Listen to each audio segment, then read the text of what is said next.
бидний сонсох үгээр дамжуулж эзэн биднийг өөрийнхөө дотор шинчлэн өөрчлөөсөө хэмээн хамтдаа залбирцгаая. Бүгд хамтдаа эзэн рүү хандцгаая.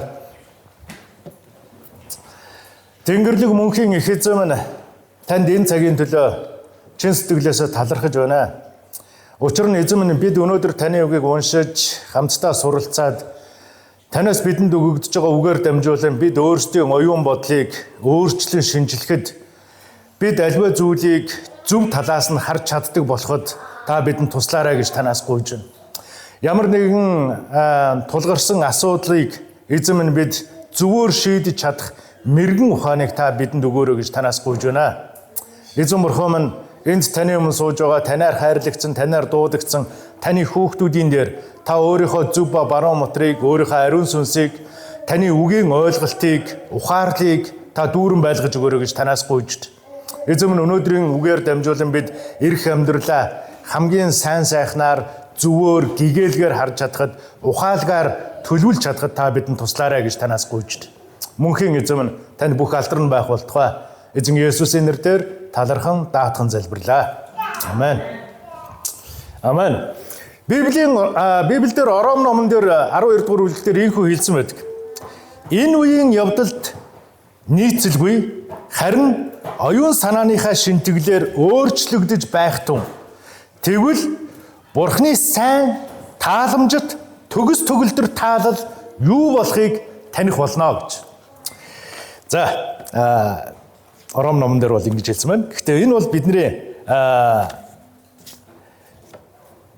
ярилцах зүйл биш. Гэхдээ яг энэ өнөөдрийн үйл явдалтай хамааралтай учраас би уншиж өгч байгаа. Бид нар Эхлэл номноос үзэж байгаа. Тэгээ өнөөдөр Эхлэл номын 34 дугаар бүлгийг бид нар хамтдаа үзнэ. Тэгээ би яагаад саяныхыг хэлсэнхээр энэ маш чухал зүйл. Бид нар өөрсдийнхөө оюун бодлыг өөрчлөн шинжлэх хэрэгтэй тухай ярьж байна. Бид аливаа зүйлийг үйлдэхээс өмнө тунгаан бодох хэрэгтэй байна. Тийм учраас монголчууд хэлж байгаа 7 хэмжиж нэг огтол. Зөв үү буруу юу? Сайн хэмжих хэрэгтэй. Бас нэг юм үг байгаа. Болгохоос өмнө бодолм нь явдаг болохоор алдах гэчийн дээгүүр алхаад гарсан юм а гэж. Энэ юу гэсэн үг гэхээр ямар нэгэн зүйлийг хийхээс өмнө болгохоос өмнө бодох хэрэгтэй. Тэгхийн бол аливаа асуудлын дээгүүр аливаа буруу зүйлийг хийхгүй байх боломжтой гэдэг зүйлийг ярьж байгаа тийм. Болгохоос өмнө бодол нь явдаг болохоор алдах гэжийн дээгүүр алхаад гарсан юм а гэж. Өнөөдрийн бидний үзэх 34 дугаар бүлэг нэлээд зөв ах тийм. Библиэлд бичигдсэн бас нэг анхны гэх юм уу тийм бас нэг юм гим нүглийн тухай өгүүлж байгаа. За Яков Харанд Лабанид олон жил амьдраад 11 хүү нэг охинтой болоод тэгээд харийн нутагт олон жил болсон учраас өөрийнхөө төрлөх нутаг руу явхаар шийдээд явсан байна. Ахтайгаа уулзч олон хол замыг туулаад Лабан хойноос нь хөөж мөрдөж мөшгөж ирээд дараа нь өөрийнх нь ах Исав 400 хүн дагуулж өөдөөс нь тосож ирээд тэ Яковын зүрх сэтгэлд нэлээд их айдас хүйц инээ тэрээг хуруулсан үйл явдлууд зөндөө болж өнгөрсөн. Ахтайгаа уулзсны дараа Яковын зүрх сэтгэл жаал тайвшраад тэгээд 33 дугаар бүлгийн төгсгөл дээр ингэж хэлсэн. Яков Падан Арамаас Канаан нутгийн Шихем хотод амар тайван хурж ирээд хотын өмнө талбайд майхнаа барьлаа гэж.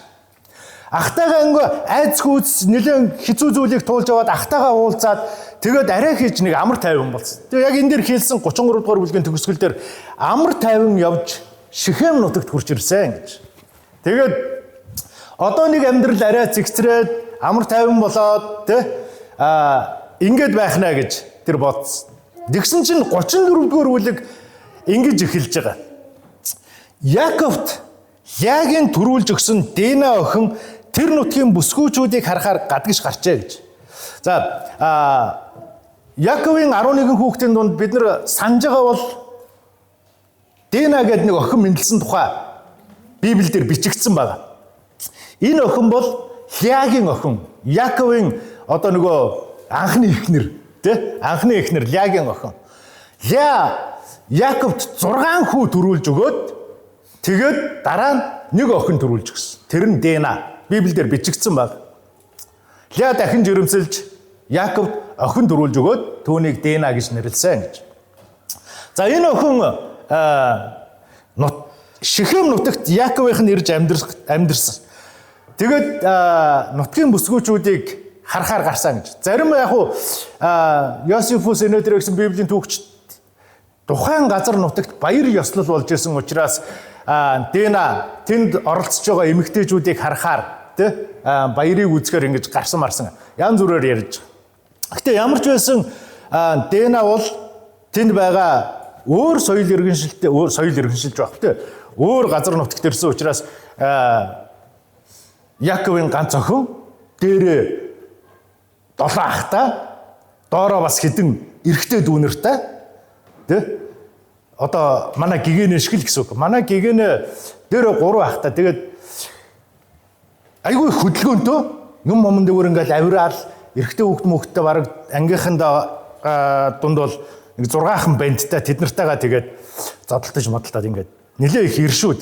Тэгээ одоо жоохон охинсэг гэх юм уу болох гээд ингээд палаж малаж өмсүүлээд ингээд яа. Ерөөсө палаж өмсдгүй шорт футболктой л тэнцээ гүйж идэг. Палаж өмс хүнэн дургуйс. Ер нь бол нэг тиймэрхүү одоо иршүүд маягаар өссөн.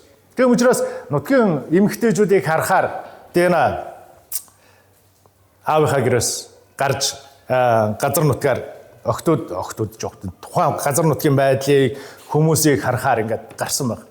Яг энэ үед нэгэн үйл явдал болсон нь тухайн нутгийн жонон одоо нутгийн захирагч те Хаморын хүү жонон Шихем Дина хараад Дина дурлсан. Энэ дурлах бол байх асуудал шүү дээ. Тэ? Хөөхөн охин явж гэн. Тэгээд энэ охин дурлаад түүний гэргийгээ болгож аваад амьдрна гэдэг бол энэ бол байх асуудал. Гэхдээ Шихемийн хувьд юу хийсэн гэхээр Библиэлдээс харах юм бол 2 дугаар ишлэл дээр ингэж хэлсэн.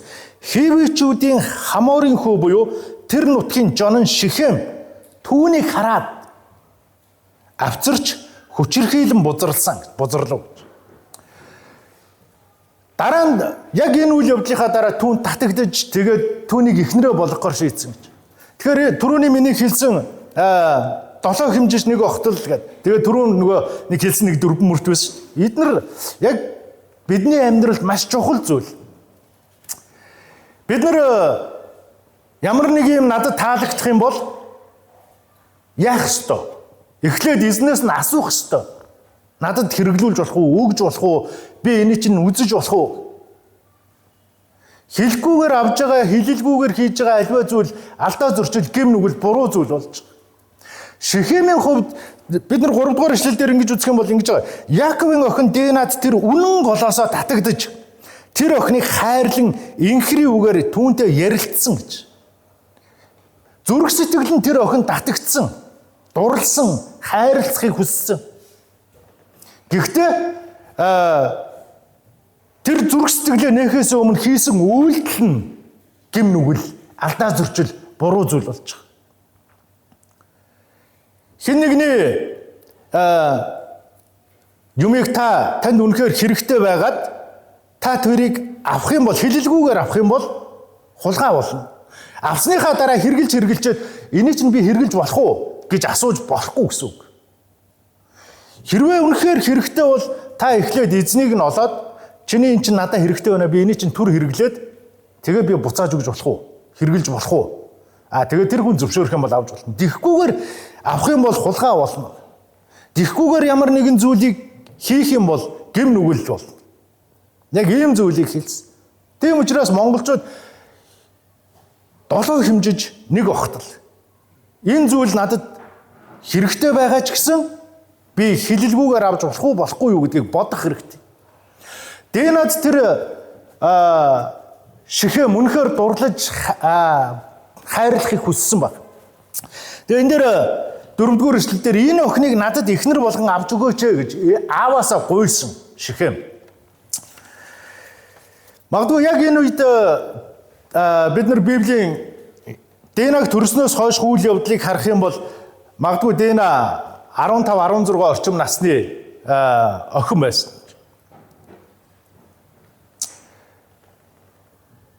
Яков Лабаныг хүүхдүүд төрсний дараа нутаг буцаар шийтсэн. Тэгээд ажлын хөлсөө тохирсон. Бүх алаг гэрээ малнууд минийх болно гэд. Тэгээд тэдний Лабаны дахин мал маллаж хэдэн жилийг өнгөрөөсөн. Тэгээд тэндээс зүхтааж явсан говь зүйл олон зүйлийг туулж явсан. Олон жилийн турш. Тэгээд бид нар үзэх юм бол ерөнхийдөө 15-16 орчим насны байсан гэж. Ингээд Шихемийн хийж байгаа, Динаг хайрлаж байгаа, Динатай гэр бүл болъё гэсэн хүсэл бол уг нь зөв байж болох зүйл байсан. Гэхдээ түүнээс өмнө хийсэн үйлдэл нь алдаа зөрчил болсон. Гэм нүгэл болсон. Шихем өөрийн махан биеийн хүслийг нэгдүгээрт тавьсан. Махан биеийнхээ хүслийг тэр охиныг хараад тачаадан тэгээд түүнийг авцарч хүчрхийлсэн гэж. Энэ бол байж боломгүй зүйл. Мэдээж Израилийн ард түмэнд хууль өгөгдөхөөс өмнө энэ үйл явдал болж байгаа ч гэсэн ёс суртахууны хувьд байж боломгүй зүйл байна. Авцарч хүчрхийлнэ гэдэг, хүч хэрэглэнэ гэдэг бол. Тэгэхээр махан биеийн хүслийг гүйцээсний үр дүн нь юу вэ гэдгийг Библиэлд үргэлж хэлдэг. Махан биеийн хүслээ нэгдүгээр тавих юм бол үр дүн нь юу вэ гэдгийг.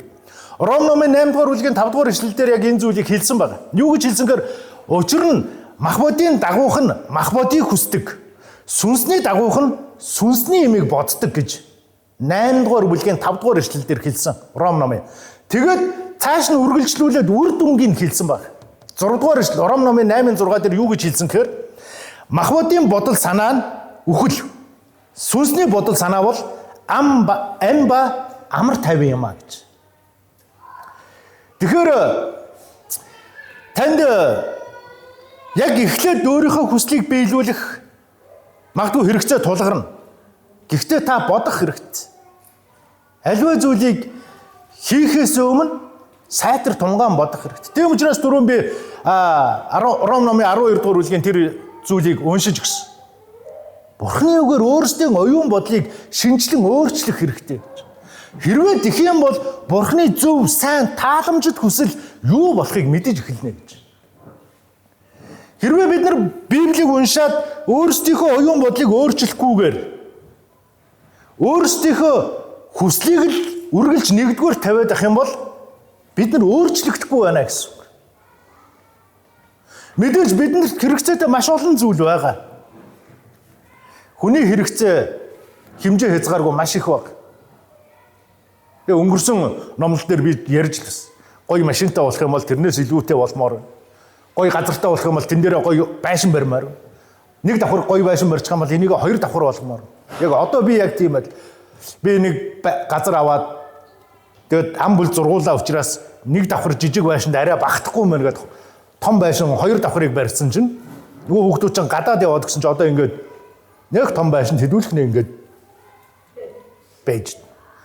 Тэгэхээр надад тийм их хэрэгцээ байна. Гэхдээ яг хэрэгтэй юу гэдгийг бид нар бодох хэрэгтэй байна. Би бол хүүхдүүдэд үргэлж хажуудаа байна гэж бодоод тэгээд яасан чинь барьсан чинь эдгээр чинь бидний хажууд байхгүй юм байна шүү дээ ингээд яваад өгдөг. Тэгээд бид нар яг ийм үйл явдлыг би бол зөндөл харж байсан л та хүүхдүүд нь ингээд яваад өгч байгаа. Гэхдээ яг өөр дээрээ эртэл тэрийг ойлгохгүй байна. Ухаарахгүй. Нөгөө хүүхдүүд ч хамтал байгаад байна. Одоо энэ охин ч гэсэн үргэлжил миний хажууд байх юм шиг ярьдаг. Би тантай хамт байна өстой нэрээ. Тэгэхээр заавал өөр дээр эртэл тэр зүйлийг буруугаар нь хийгээд байх шаардлага биднэрт байхгүй. Бид нар олон бидний өмнө хийсэн алдаж онсон хүмүүсийн түүхээс, намтраас, үйл явдлаас, амьдралаас нь хараад бид нар бас суралцах хэрэгтэй. Биднэрт өгөгдсөн Библиэлд бидний хүний амьдралын бүх үйл явцууд бичигдсэн баг. Юу болох, юу нь болохгүй. Яавал буруу зүйл хийгээд байна гэдэг зүйлүүд. Тэгэхээр Шихемийн хувьд эхлээд бодох хэрэгтэй байсан. Үнэхээр хөөрхөн охин байна. Миний сэтгэл татагдчихэв.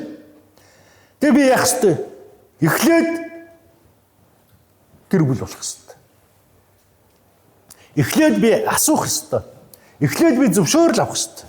Гэр бүл болсныхаа дараа өөрийнхөө хүслийг тэнд биелүүлж байна. Бид хэн нэгний юмыг авахаасаа өмнө эзнээс нь заавал асуух хэрэгтэй. Би энэ суудалд сууж болох уу? Би ингэж болох уу? Би энийг чинь хэрэгжилж болох уу?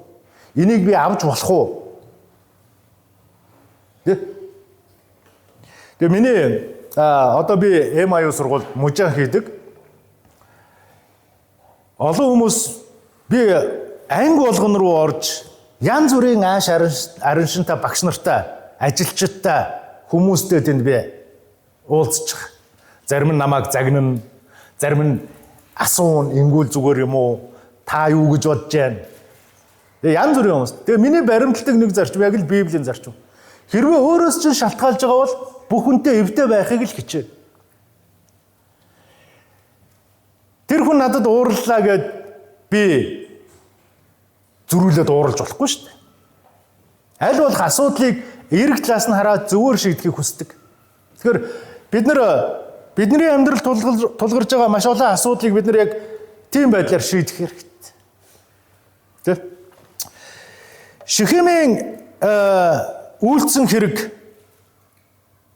7 дугаар ишлэлээс харах юм бол Израильчуудын хувьд байж боломжгүй жигшүүртэй хэрэг гэж хэлсэн. Энэ дээр 7 дугаар ишлэл дээр юу гэж хэлсэн гэхээр Яаковын хүүхдүүд энэ тухай сонсоод нөгөө дүүгийн хүчирхийлсэн тухай сонсоод бэлчээрээсээ буцаж ирсэн.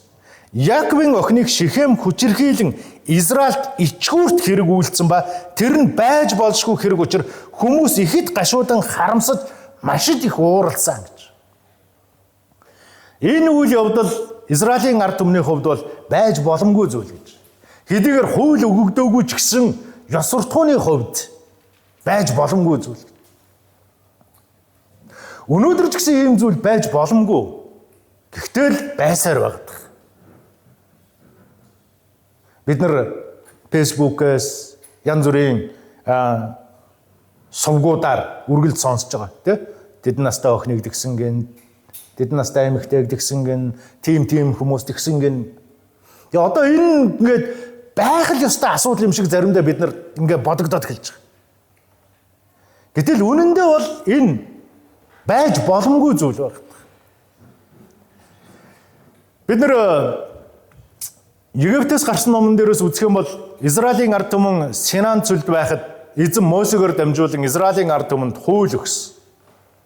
Тэр хуулийн эхний 3 дээр эзэнтэй холбоотой хууль өгсөн.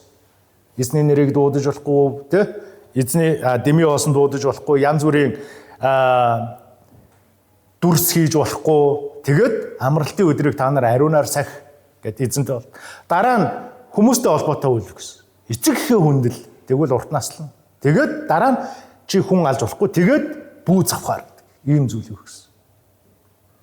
Гэр бүлээс гадуурх, өөрийнхөө махан биеийн хүслийг гүйцэлдүүлэх гэж янз бүрийн зүйлийг хийж болохгүй гэдэг зүйл. Тэгэхээр хэдийгээр энэ хууль өгөгдөхөөс өмнө болж байгаа үйл явдал ч гэсэн Израильчуудын хувьд байж боломгүй, жигшүүртэй, ичгүүртэй тийм хэрэг болсон учраас хүмүүс ихэд гашуудаж, харамсаж, тэгээд ууралж эхэлсэн. Мэдээж энд Яаков болон түүний 11 хүү, тэгээд тэдний одоо нөгөө хамт ирсэн хүмүүс нь байж байгаа. Израильчуудын хувьд тухайн нутагт түр оршин сууж байгаа хүн амын хувьд бол цөөхөн ийм хүмүүс байсан. Тийм учраас магадгүй хивичүүд бодсон баг. Энэ цөөхөн ард түмэн, цөөхөн хүн амтай бараг сул дорой ийм хүмүүсийг бид нар аргалж болно гэж утсан. Тэгээд юу гэж хэлсэн хэр ингэж хэлсэн. Хамор Шихемийн эцэг Израилийн хүүхдүүдтэй ярилцахаар ирээд тэдэнд миний хүү Шихем танаа охинд үнэн голоосоо татагдсан учраас түүнийг Шихемд эхнэр болгон өгөөч гэж. Үнэн голоосоо татагдсан бүх зүрх сэтгэлээрээ түүнд дурлсан гэж. Тийм учраас эхнэр болгон өгөөч. Аливаа зүйлийг эв зүгээр эхлээд ярилцсан. Гэхдээ бүх зүйлийг бас нөгөө нутгийн эзэн учраас эд хөрөнгөөр инээ тэрэгээр асуудлыг шийдэхийг хүссэн. Тийм учраас дараа цааш нь үзэх юм бол ингэж хэлсэн. Та нарын нүдэнд би таалал олох болтугай. Та нарын юу хүснэгийг чинь би биелүүлж өгье. Охиныхоо энж болон бэлгийг хичнээн их хэлсэн ч та нарын хэлснээр би өгнө гэж. Өөрсдийнхөө хийсэн алдаа зөрчлийг гим нүглийг хүлээн зөвшөөрөхөөс өмнө тэр зүйлийг шийдэхийг хүссэн.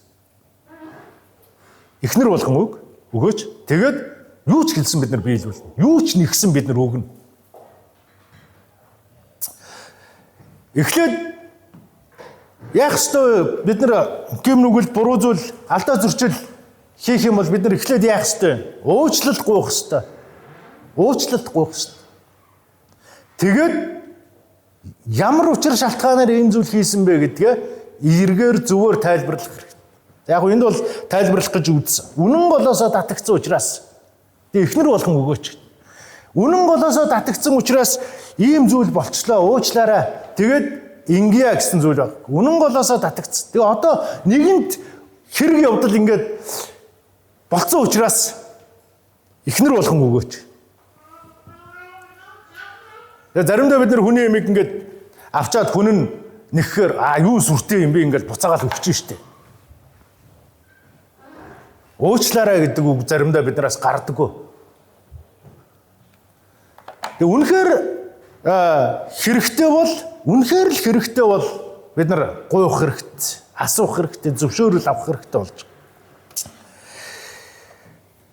Магадгүй цөөхөн хүн амтаа учраас өөрсдөөс нь сул дорой учраас аливаа зүйлийг зүгээр ингээд шийдчихъя гэж тэд нар магадгүй бодсон баг. Бүр магадгүй болохгүй бол хүч хэрэглэн ч гэдэг юм уу. Тиймэрхүү зүйл жоохон хүчтэй хүмүүсийн хувьд бол байж байгаа шүү дээ. Тэгэхээр аливаа асуудлыг энэ эд хөрөнгөөр нь инж минж өгөөд маш их хэмжээний бэлэгсэлт өгөөд тэгээ энэ асуудлыг дарагдуулаад эхнэрээ болгоод авчия гэж тэд нар шийдсэн. Энэ бол Израильчуудын хувьд жигшүүрт. Яагаад гэвэл Эхлэл номын 17 дугаар бүлэг дээр Бурхан Авраамтай гэрээ байгуулсан. Ямар гэрээ байгуулсан гэхээр Авраамад ингэж хэлсэн. Чи болон танад байгаа бүх эрэгтэй хүмүүс хөвч хүндүүлэх буюу хоцлуулах ёстой. Ингээд энэ гиснэр та нар миний ард түмэн, миний үр удам, миний хүүхдүүд надтай байгуулсан энэ хоцлуулснаар дамжуулж би өөрийнхөө гэрээг та нартай сахин биелүүлэх болно гэж. Тэгэхээр зөвхөн Авраам биш. Бид нар 17 дугаар ишлэл бүлгийг үзэх юм бол чи болон чиний гэрт байгаа хүүхдүүд тэгээд чамаас хойших үр удам яг энэ гэрээг биелүүлэх, сахин биелүүлэх хэрэгтэй гэж. Тийм учраас Авраам өөрийнх нь гэрт төрсөн бүх эрэгтэй хүүхдүүдийг хоцолсон. Яаков, Исаак, Яаков бүгд энэ үйл гэрээнд нэгдсэн. Тэд нар ч гэсэн хоцлуулсан. Тийм учраас Израилийн ард түмэн энэ дээр юу гэж хэлсэн хэрэг Шихемийн эцэг болон түүний түүнд ингэж хэлсэн. Яаковын хөвгүүд тэдэнд 14 дугаар эшлэл дээр бид ингэж болохгүй. Яаж болохгүй гэхээр хоцлуулаагүй хүмүүстэй бид нар гэр бүл болох ийм ямар ч боломж авахгүй. Тэр 14 дугаар эшлэлээр тэрхийн арьстайгаа байгаа хүнд охин дүүгээ өгч чадахгүй. Энэ нь бидэнд ичгүүр болно. Тэгэхээр хоцлуулаагүй хүмүүстэй байх нь Израильчуудын хувьд гэрээг зөрчиж байна гэсэн үг. Бурхны өөрсдөд нь өгсөн тэр гэр. Тийм учраас энэ зүйлийг хэдийгээр яг энэ Библиэлд юу гэж хэлж байгаа гэхээр хуурамч хариу өгсөн гэж хэлж байгаа. Гэхдээ яг энэ бол Израильчуудын хувьд зөв зүйл. Тэ хоцлуулаагүй, тэрхийн арьсаа тануулаагүй, хөвжөндөлөөгүй тэр ард түмэнтэй гэр бүл болно гэдэг бол ичгүүртэй зүйл.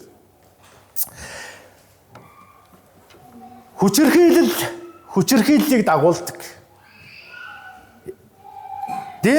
Шихемийн хийсэн тэр Динаг хүчирхийлсэн, бузралсан үйл явдал ах нарын нь Яаковын болон ах нарын нь зэвүүг, дургууг хүргэсэн баг. Тийм учраас Израилийн хүүхдүүд, Яаковын хүүхдүүд эднэрт хэлсэн нэг болцол байна. Хэрвээ та нар зөвшөөрвөл болно. Хэрв танаа ирчүүд бүгд хоцлуулж бидэнтэй адил болбол бид огтоо та нарт өгч, танаа огтыг бид авна. Бид та нартай хамт аж төрж болно гэж. Хэрвээ энэ зүйлийг зөвшөөрөхгүй бол бид өөрсдийнхөө дүү охиноо аваад явна гэдэг ийм зүйлийг хэлсэн. Хэдийгээр энэ нь зөв боловч Яаковын хүүхдүүдийн хувьд нөгөө цаанаа нэг зүйлийг бодсон баг. Тэгээд тэдний хэлсэн энэ үг хамаар болон Шихем тэгээд тэдний нутгийнханд таалагдсан гэдэг. Айхтар хүнд болцол биш байсан. Тэдний үг хамаар болон түүний хүү Шихемд таалагджээ гэж. Энэ болцол нь хөвч хөндүүлэх ёслол хийлгэх гэн. Айхтар их юм шаардаагүй учраас тэдэр таалагдсан. Тэгээд энэ үйл болцлыг нь зөвшөөрөөд Шихемийн бүх хүмүүстэй хивичүүд, бүх ирчүүд хөвчөндүүлэх энэ ажлыг хийсэн баг. Тэд нэр энэ болцлыг нь хүлээж аваад хотынхаа хаалган дээр ирээд тэгээд хотынхаа бүх хүмүүст хэлсэн. Юу гэж хэлсэнхээр 21-р эшлэл дээр ингэж хэлсэн. Эдгээр хүмүүс бидэнтэй найрсаг байна. Тэднийг энд суулгаж худалдаа хийлгий. Энэ газар өргөн удам учир тэдэнд хүрэлцээтэй. Тэдний охтыг бид ихнэр болгон авч бас тэдэнд огтоо өгье. Манайхны бүх ирчүүд тэдний хоцлуулдаг шиг хоцлуулсан нөхцөлд тэр хүмүүс бидэнтэй хамт аж төрж нэг үндэстэн болохыг зөвшөөрнө. Тэдний мал сүрэг эд хөрөнгө хамаг ан амьтан биднийх болохгүй гэж үү? Зөвхөн тэдэнтэй зогцъё, тэгвэл тэд бидэнтэй амьдрнаа гэсэн. Хоёр тал хоёулаа давхар санаа агуулчих. Яаковын хүүхдүүд дүүгээ бузралсан учраас тэднэрт хорсож, үзэн ядаж, өшөө авахыг бодсон. Тэгээд тэднэрт ямар арга зам байна гэхээр хөвч хөндүүлэх ёслол энэ бүх хүмүүсээр хийлгэх юм бол бид нар өшөөгөө авах боломжтой. За энэний тухай яг дараа нь гарна. Гэтэл хивичүүд буюу тентхийн эзэд ямар давхар санаа агуулж байгаа гэхээр энийг нь хүлээн зөвшөөрч. Тэгээ энэ цөөхөн ард түмэн бидэнтэй хамт амьдрах юм бол уусаад нэг үндэстэн болно. Тэдний хамаг эд хөрөнгө ан амьтан биднийх болно. Амар давхар нүүдлийг тий? Ийм зүйлүүдийг ингээд хоёр тал бодож байгаа. Тэгээд тэд нэр нутгийнх нь бүх хүн зөвшөөрөөд бүх ирчүүд ингэж хэлж байгаа. 24-р эшлэлээр хотын хаалганд гарч ирсэн бүх хүн хамаар болон түүний хүү Шихемийн үгийг сонсоод тэр хотын хаалгаар гарч ирсэн бүх эрс хоцлуулжээ гэж. Бүх ирчүүд хөвч хөндүүлэх ёслол хийлгэсэн. За одоо Яаковын хөвгүүдийн бодсон давхар санаа нь энд гарч ирж байгаа. 25-р эшлэлдэр 3 өдрийн дараа тэднийг хөндүүрлэн байхтан гэж байгаа. Хөвч хөндөх ёслол хийлгэж байгаа учраас нөгөө хөндүүртэй байгаа. Өвчтэй байгаа шүү дээ тэд нар чинь. Босч чадахгүй. Яг тэр үед нь Денагийн төрсөн хоёр ах Симон, Лев хоёр сэлэн барьж ороод өвчтэй байгаа тэр хотын бүх ирчүүдийг устгасан. Сэлэн барьж өөдөөс нь тэмцэх ямар чадалгүй, явж чадахгүй байгаа гэсэн. Тэгэхээр Израилийн хөвгүүдийн хэлсэн хариулт хэдийгээр зөв боловч Библиэлд хэлэгдсэн хуурамч хариу өгжээ гэдэгтээ ингэж нийцэж байгаа. Тэд нэр давхар санаагаа энд гүйцэлдүүлж байгаа. Хэрвээ энэ ард түмэн хөвчөндүүлэх юм бол тэд нар бодож байгаа шүү дээ. 1-2 хоногийн дараа би энэ хүндүрлээд босч чадахгүй тэр үед нь гэж Сэв Лема бид нар бодож байгаа. Тэгэхээр энэ дээр хамаг ирчүүдийг нь ажиг сэжиггүй байхад нь өвчтөө гэртээ хөвтж яхад нь хүндүрлэн зовж яхад нь босч чадахгүй байгаа тэр үед нь Симон, Лев хоёр очиж бүгдийг нь устгасан. Тэдний хийж байгаа энэ үйлдэлийн дараа Яаковын хөвгүүд гэд бүгд алагдсан хүмүүсийн хүүрэн дээр ирж хотыг төвөөж зөвхөн Симон, Лев хоёр ихлүүлсэн боловч араас нь Яаковын хөвгүүд бүгд ирсэн. Бүгдийг нь төвөөс. Тэгээд тэнд байгаа эд хөрөнгө, мал сүрэг юу гэдгийг тэгдээ бүгдийг нь өөрсдөө болгож авсан. Тэгэхээр хүчирхийллийг төрүүлдэг. Энэ магадгүй заримдаа мэрэгэн ухаан юм шиг харагдаж байгаа. Симон, Лев эдгээр Яаковын хөвгүүдийн хийсэн үйл явдал. 60-аад онд 50-аад оны сүүл 60-аад оны ихээр Монгол хятадын хэл нэг юм голоор хэлдэг. Нэг зах нь голын нэг иргэн хятадын талд, нөгөө иргэн Монголын талд харьяалагддаг байсан. Гэтэл усны урсгал ингээд урсах тусам нөгөө хятадын голын иргийг эзээр байж байгаад нөгөө газар нутг нь ингээд жоохон болцсон нөгөө хуурай газар нь гол нь ингээ өргөсөд тэгсэн чинь хятадууд яг манайхыг хилээ ингээ наашлуулаад цаашлуулаад байна. Тэгээ хилийн маргаан гарсан. Тэр үед гадаадад яг энэ геополитикийн чиглэлээр төгсөж ирсэн Гаажав гэдэг хүнийг цэргийн хүнийг хилэлцээрийн ширээ рүү явуулсан хятад юм. Тэр маш их мэрэгэн ухаанаар асуудлыг шийдсэн баг. Янз бүрийн бүдлэн гаргалгүйгээр.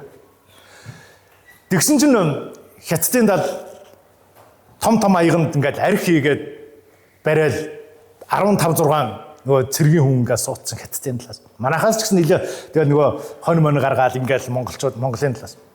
Тэгээд хятадын цэргийн эрхтэй ингэж хэлсэн. Арх өгөөд манай ёсыг та хүндлэх хэрэгтэй. Манай ёсонд арх барьж байгаа хүн болгонтой тулгаж энэ архийг уух ёстой. Тэгээд тэр Гаажуугаа ингээ харсан чинь 15-6 хүн сууж. Хэрвээ би энэ 15-6 хүнтэй ингээл тулгаж уух юм бол би нэг эхний 3-4-ийг уугаад бараг сохтоо тасраад унана. Тэрийг мэдсэн. Тэгээд хэлсэн. Танай ёсыг би хүндлэнэ, дагна. Та нар ч гэсэн манай Монгол ёсыг бас дагах хэрэгтэй. Манай Монгол ёсонд арх тулгаж ууж байгаа хүн болгон энэ чансан шарсан одоо хоньны махнаас өөхтөө махнаас идэх хэрэгтэй болно гэд. Нилээн том өөхтөө мах хэрчөөд тэгээд эхний хүнтэй тулгаад нөгөө уугаад өөхөө өгс. Нөгөөдөл нь идэж чадахгүй арай хийж идээд нэг 2 хүн л Гааж угуутаад хундаг тулгаад тэгээд дараачих нь чадахгүй мань болио тулгахаа боллоо гарсан. Тэгэхээр заримдаа энэ үйл явдал их мэрэгэн ухаанаар Яаковын хөвгүүд шийдсэн юм шиг. Яг уу Гаажуугийн хувьд бол айгүй мэрэгэн ухаанаар тэрийг шийдсэн. Тэ? Хэрвээ тэр 15 хүнтэй тулгаж уух юм бол эхний 3-таа нуугаал тасраад. Тэрийг айгүй сайн мэдчихсэн. Тийм учраас айгүй мэрэгэн ухаанаар асуудлыг шийдсэн. Тэгэхээр бидний хувьд бас мэрэгэн ухаан хэрэгтэй, маш их хэрэгтэй. Тийм учраас бид нар өөрсдийн оюун бодлыг өөрчлөн шинжлэх хэрэгтэй. Өөрчлөн шинжлэхийн тулд бид нар яах хэрэгтэй гэхээр Библийг унших хэрэгтэй. Тэгээ зүгээр уншаад орхидог биш. Нөгөө Яаков номон дээр зүгээр толинд өөрийгөө арчаад эргээ харахтаа мартдаг хүн шиг байж болохгүй. Зүгээр сонсогчд байж болохгүй гэж. Бид нар сонсоод тунгаан бодож өөрчлөх хэрэгтэй өөрсдийнхөө оюун бодлыг. Юу нь зөв, юу нь сайн, Бурхны тааламжит хүсэл юу вэ гэдгийг мэдэх хэрэгтэй гэж. Тэгэхгүйгээр бид нар өөрсдийн махан биеийн хүслийг нэгдүгээр тавих юм бол Ром номын 8 дугаар бүлэг дээр хэлсэн шиг махан биеийн хүсэл бол үхэл юм аа.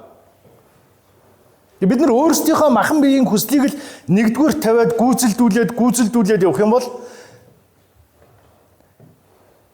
Эзэн Есүс Христ нэгэн өдөр тэргүүн тэнгэр элчин бүрэн дунаар энэ дэлхий дээр ирэхэд бидний төгсгөл үхэл байх болно.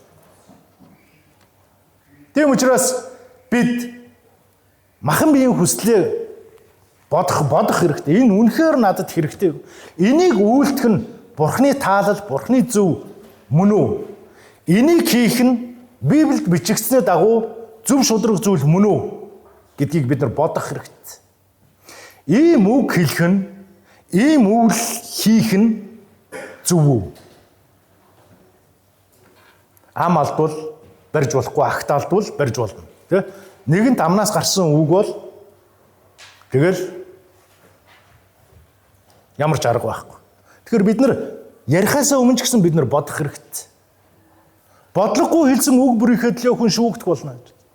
Бид нар ямар нэгэн зүйлийг үйлдэхээс өмнө бодох хэрэгтэй. Би яг зөв газар хөлөө тавьж гинэ үү? Би яг энэ асуудлыг зөвөр шийдэж гинэ үү? Хэдийгээр надад хэрэгтэй ч гэсэн ингэж үйлдэх нь зөв үү гэдгийг цэрэгт байхад ингээ унтжгаад юм алдна. Малгай, тэр үтгэл гутлын нөгөө хөлийн ороолт. Нөгөө бэтлез, мөрдөс, одоо юу гэдэг тэмдэг алдах юм зөндөө ихтэй цэрэгт. Тэгээ босоод ирэхээр үзлийг явахаар дутуу. Тэгээ зодуулна. Зодуулсныхаа дараа хэлнэ. Яаж алдсан? Яг түүн шиг олж ир. Угаасаа надаас авч байгаа хүн надаас хулгай игээл авч байгаа шүү дээ. Тэгээ би яг л тэрэн шиг хулгай хийж олж ирнэ тэрийг. Ийм зүйл зэрэгт бол зөндөө баг. Айгуу хэцүү. Тэгээ тэрийг яаж мэрэгэн ухаанаар зөвөр шийдэх үү мэдэхгүй л байсаар байж байгаа л би зэрэгээс халагдаж ирсэн л дээ.